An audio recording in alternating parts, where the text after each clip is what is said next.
to week 57 of Scotts Ricken Sports City, ladies and gentlemen.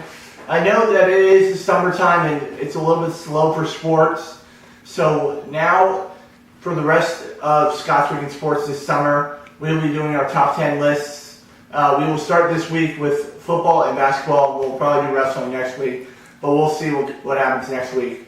So right now, let's go over the top 10 college football coaches in college football right now. So coming in at number 10 on Scotts Ricken Sports top 10 list is the former UCF coach, Scott Frost. I think he's going to have a very nice season this year. Probably a 500 record this year at 6-6 in my opinion for Nebraska. But I think he's going to be a great coach, and they have a great, bright future over there in Lincoln with Scott Frost, and I think he will do some great things with Nebraska once again. All right, number 9, we have Gus Malzahn at Auburn.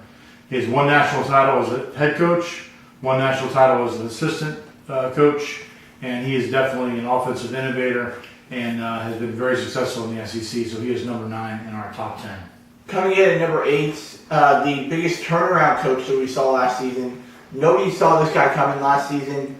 That is Kirby Smart at Georgia. The first year he was there, they win 4 games. This year, they win 11. That is absolutely unbelievable. What a turnaround for Kirby Smart, winning the SEC this year and almost winning the national championship before the Hawaiian Wonder Tua Tagovailoa came in and absolutely blew up the second half of the national championship. So Kirby Smart comes in at number 8, but he'll probably be a little bit higher next year once we see if he can do it again next year. At number 7, we have James Franklin, who has gone to Penn State and gone into a situation where they had awful turmoil with the whole Paterno issue. He turned around that program, restored that program to credibility, and has been consistently winning 10 games a year for the last 3 or 4 seasons. Next up, Chris Peterson at University of Washington. This guy is going to have an amazing year this year. A very good team this year. You got Jake Browning back for his senior year. Myles Gaskin's back for his senior year, which I found very surprising. I thought Gaskin was going to come out for the NFL draft, but I guess not. This year, he will probably be a top 20 pick. I think this guy has great potential.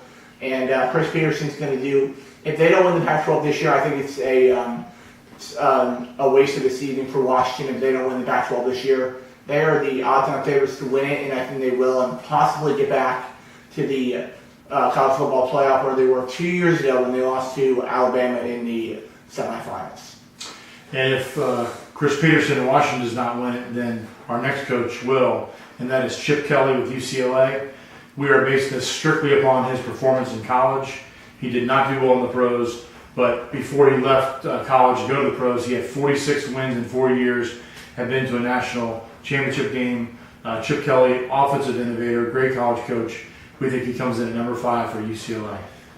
Number 4, we have Jimbo Fisher, Texas A&M. I think he is going to bounce back this year. He didn't have a great year in Florida State last year, but injuries hurt him last year in Tallahassee. But I think he'll have a better year in College Station this year. And I think that I have them coming in 3rd or 4th place in the SEC West this year. I feel like either LSU or Auburn's not going to have a great season, but I feel like Jimbo's going to have a good season, and I think he could finish in 3rd or 4th in the SEC West this year with A&M and get maybe 7 or 8 wins on the season. So Jimbo Fisher comes in number 4 with 1 national championship at Florida State, and maybe look for another one at A&M, but I just don't see it. I think they're on the wrong side of the SEC. If they were in the East, I would give them a shot, but because they're in the West, I don't think so. So coming in number 3 is Dabo Swinney. First of all, we like his name, Dabo. And he has been in the playoffs the last 3 seasons. He has won national title. He is definitely a coach on the rise. I could see in a couple of years him actually maybe moving to the number 2 spot. He has probably definitely one of the top 2 or 3 programs in the country.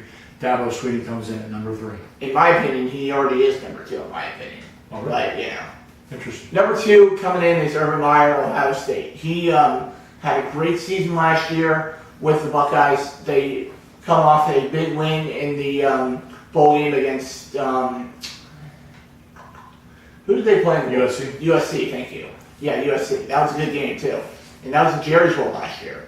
So I think in the Horseshoe this year, it's going to be really exciting to watch this year with Ohio State. I feel like they could need a new quarterback this year, and I think they will. But we'll see how that happens. And I think this is a very good team. J.K. Dobbins is back. He's going to be another speedster for that Ohio State offense. And I feel like he's going to play very, very well this year. And I think Ohio State probably wins the Big Ten this year, in my opinion. And the reason Urban Meyer is at 2 over Sweeney was because Urban Meyer has 3 national titles. Sweeney has 1. At number 1, I'm sure no surprise to anybody. I can't imagine anyone who would argue this. But Nick Saban, the Darth Vader of college football, 6 national titles. He just continues to win. His team had scored 0 points this last year in the college championship game in the first half. Goes to a quarterback who had played all season and leads them back to victory. Nick Saban is the maestro, and he is clearly the number 1 in college football. And now into the NFL coaches. Coming in at number 10 is John Harbaugh of Baltimore. John Harbaugh's had a very good life in Baltimore. He's won, I believe, he's made his 2 Super Bowls. He's won 1, and I think he lost the 2nd. But I feel like Harbaugh is a very good coach, and I feel like he is maybe getting the Ravens back into the playoffs this year, but that division is going to be a little bit tougher this year because the Browns are on the rise.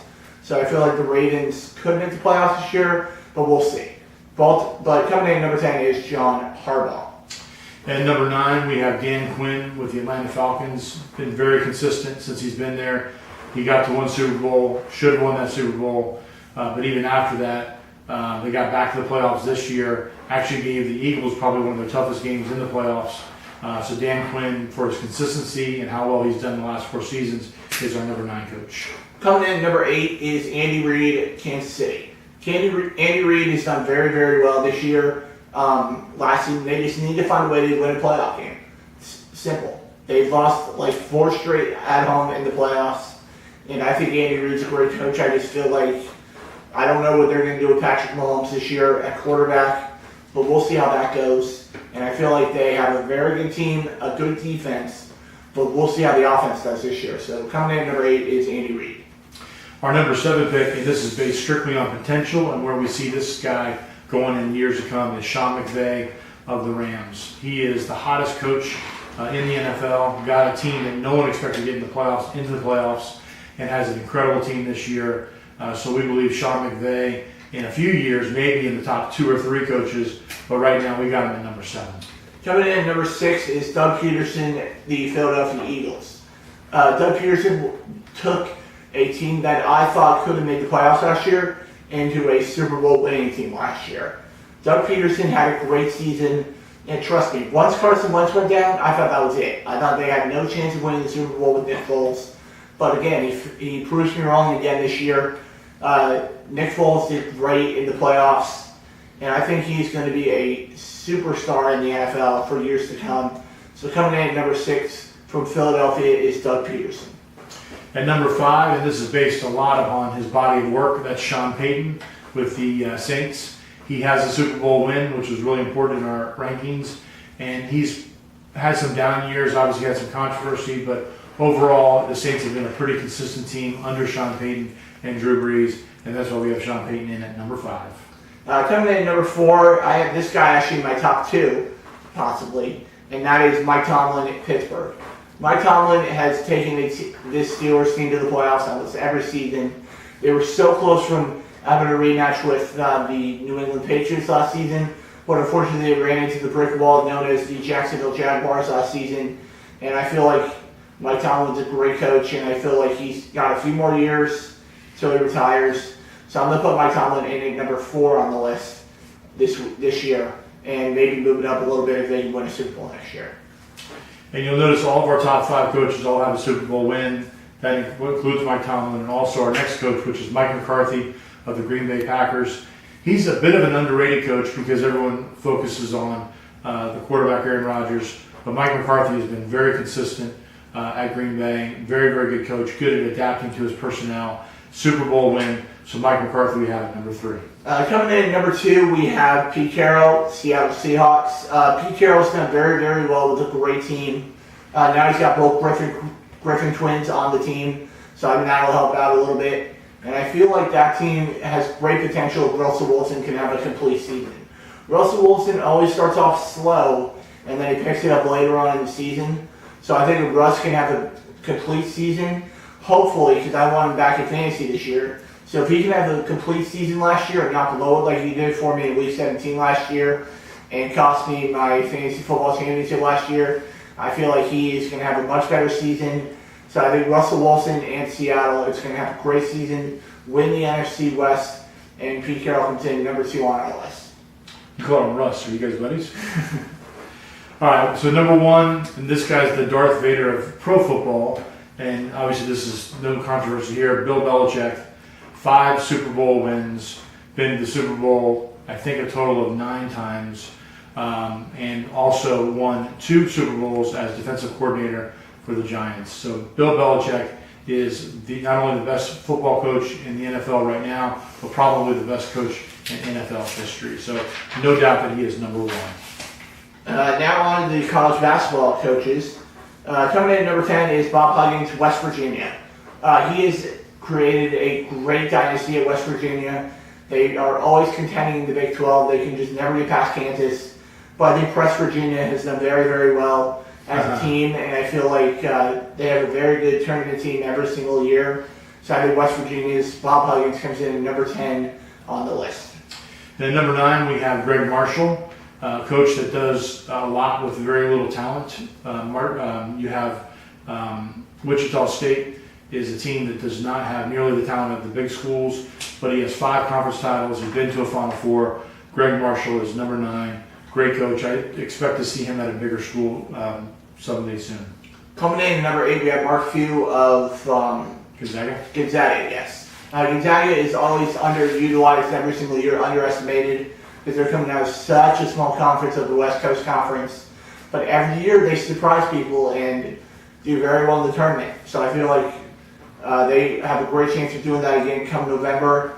And I feel like Mark Few has had a great coach, has been a great coach for Gonzaga. And I feel like he will continue to do that at Gonzaga for years to come. In at number 7, we have John Beilein with Michigan. A lot of people forget that Beilein was at West Virginia before Huggins. He was very successful there, but at Michigan, he's taken that up to another level. In fact, he's been to 2 national title games. Hasn't won one yet, but has been very consistent, has that Michigan program back, clicking on all cylinders. So John Beilein is our number 7. Coming in at number 6, we have John Calipari at the University of Kentucky. Calipari has done very, very well. As much as we don't like him here in Gator Country, we still respect the hell out of John Calipari. He's done great things at Kentucky, and every year he has the top 10 pick in the NBA draft, and I expect that to continue this year, possibly, but I don't know. This will probably be the closest it'll be this year. But I like John Calipari. I think he's a great coach, and I have him in at number 6 on the Scotts Wiggins Sports college basketball coaches list. In at number 5 is Bill Self. And we struggle between Self and Calipari, and we put Self ahead of Calipari because Calipari has had 2 of his Final Four victories vacated. Bill Self has run a clean program as far as we know, has a national title. He's been to 3 Final Fours, and he actually has 4 Big 12 titles. 14 Big 12 titles, which is amazing given the depth of the Big 12 conference in basketball. So Bill Self is our number 5. Coming in at number 4, we have Tom Izzo at Michigan State. Tom Izzo, I was hoping would have been coming down here to Orlando to be the Magic head coach, but just wasn't meant to be. But Tom Izzo's done some great things at Michigan State. He's had some great talents, and he's sent a lot of guys to the NBA. You'll see one tonight in Game 2 with Draymond Green playing tonight in Game 2. So Tom Izzo comes in at number 4 on the list. Very talented coach, and he will be very good for years to come with Michigan State. Just ahead of Tom Izzo, this is a close call, was Roy Williams. And we picked Roy Williams at number 3 because he has 3 national titles. He's been to nine Final Fours. He's been successful in both Kansas and North Carolina. So Roy Williams, in our opinion, is the number 3 coach in the country. Coming in at number 2, we have Jay Wright at Villanova. Jay Wright, I thought, was going to leave Villanova this year, and he still could leave for the NBA. But he's had some great talent over there with the Villanova Wildcats. They've been a very good team every single year coming out of the Big East, and they have impressed a lot of people. And even though I picked him 2 years ago to win the national championship and they go out on day 2, but I still think that he's a great coach and he will be in the NBA someday. So Jay Wright comes in number 2 on our list. And Jay Wright has 2 national titles in the last 3 years, which is what put him ahead of Roy Williams. And at number 1, again, I don't think there should be any debate over this, is Mike Krzyzewski. He has 5 national titles, 12 Final Fours. That Duke program has been great since he took it over in the 1980s. So Mike Krzyzewski, I think, is clearly number 1 on the college basketball list. And now over to the NBA coaches. I had this guy a little bit higher on the list, but coming in at number 10 is Tyronn Lue of the Cleveland Cavaliers. I had this guy in Wait a minute, you mean LeBron James? Yes, I have him at number 6 or 7. But Ty Lue's been unbelievable as a coach. I miss him in Orlando when he was playing for the Magic, but I think he's a great coach and he has some amazing teams. And I can't believe that they're in the finals right now. Coaching is unbelievable this year with Ty Lue, and he deserves to be in the top 10. And he will come in at number 10 this year on Scott Tweeting Sports NBA coaches list. At number 9, we have Tom Thibodeau, a coach who's been very successful and consistent with both the Timberwolves and the Bulls. He has great defensive-minded teams that play very, very hard for him. And so Tom Thibodeau comes in at number 9. Coming in at number 8, we have Quinn Snyder at Utah. He had a great season this year. Rookie of the Year, no question, to Donovan Mitchell this year. He had an absolutely phenomenal season. That's what happened, Magic fans. We could have drafted this guy, but we chose not to because he wasn't in a position of need. But who really cares about that? Because he is going to be the Rookie of the Year. He's Rookie of the Year for everybody in the NBA. My boy Stephen A. Smith said it best. He is better than Ben Simmons, and I totally agree with that. So Quinn Snyder comes in at number 8, taking a very underrated Utah team to the playoffs last season and getting a couple wins against the Rockets, but just couldn't pull it out. But Quinn Snyder comes in at number 8 on the Scott Tweeting Sports NBA list. Number 7 is the reigning NBA Coach of the Year, but also is the only coach on the list that actually got fired by his team, and that's Dwayne Casey. You ask why number 7 for a guy who got fired? Because Dwayne Casey consistently made Toronto better every single year, just couldn't get past LeBron. But Dwayne Casey last year, they were the number 1 seed in the Eastern Conference, won Coach of the Year, so he is our number 7 pick. Coming in at number 6 is Rick Carlisle. He won an NBA championship over in Dallas with Nowitzki and Chandler, and that was a very good team out there in Dallas that year. But now he's struggling a little bit in Dallas with some good players, but not great. So he comes in at number 6 this year, Rick Carlisle in Dallas.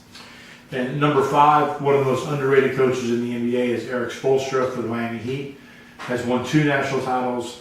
Even after LeBron, Bosh left, Spoelstra has continued to have his Miami Heat team being competitive. They made the playoffs this year, despite the fact they didn't have a lot of talent. So I think Eric Spoelstra is a very underrated coach and comes in at our number 5. And if we were ranking this on hair, he would have been a little bit higher based on that gray hair he has. Probably number 1. Yeah, definitely. Coming in at number 4, we have Mike D'Antoni over in Houston. He's taken 2 teams that not a lot of people expect to be that good in the NBA, in the Houston Rockets, who a lot of people thought were going to be in the NBA Finals this year, but they just couldn't finish the job in Game 6 or Game 7. Yes, they didn't have Chris Paul, but when you go over 20 from three-point range, you deserve to lose, in my opinion, and that's exactly what happened against Golden State in Game 7. But he also took the Phoenix Suns to the NBA to the conference finals with Steve Nash, and that was a great team that he had that year. So Mike D'Antoni comes in at number 4 on our Scott Tweeting Sports NBA coaches list. And at number 3, and this guy, I would say 5 years from now, maybe 2 or 1 on the list, and that is Brad Stevens. He is the finest young coach in the NBA. He took a Boston Celtics team who were missing their 2 best players and got them to the conference finals, 1 game away from being in the NBA finals. Brad Stevens is a phenomenal coach, and he comes in at number 3. Coming in at number 2, we have Steve Kerr with the Golden State Warriors, and I kind of think he should be number 1 on the list. But, that's all right, because he is a great coach, and he has been absolutely phenomenal ever since he got to Golden State. And I think the Splash Brothers are absolutely unbelievable with Curry and Thompson and Durant and Draymond and Iguodala and that very good team that you have over there in Golden State. So I'm gonna put Steve Kerr in at number 2 this year, but maybe number 1 next year because our number 1 guy might be retiring by the end of next season. So we'll put him in number 2. So number 1, there should be no debate, although Scott debates it a little bit, and that is Greg Popovich. 5 NBA titles. He's been a model of consistency for almost 20 years. He's been incredible, and he even the team this year that they had, he got to the playoffs with a very, very bad team. Kawhi Leonard being injured all year, they still got to the playoffs. So Greg Popovich is our number 1 NBA coach. And that will do it for this episode of Scott's Reading Sports Today, ladies and gentlemen. I'll be right back here next week, where we'll be doing our World Cup predictions next week, with the World Cup coming back next week. And so I will see you guys right back here next Saturday on Scott's Reading Sports right here on YouTube. See you later, guys. See you guys.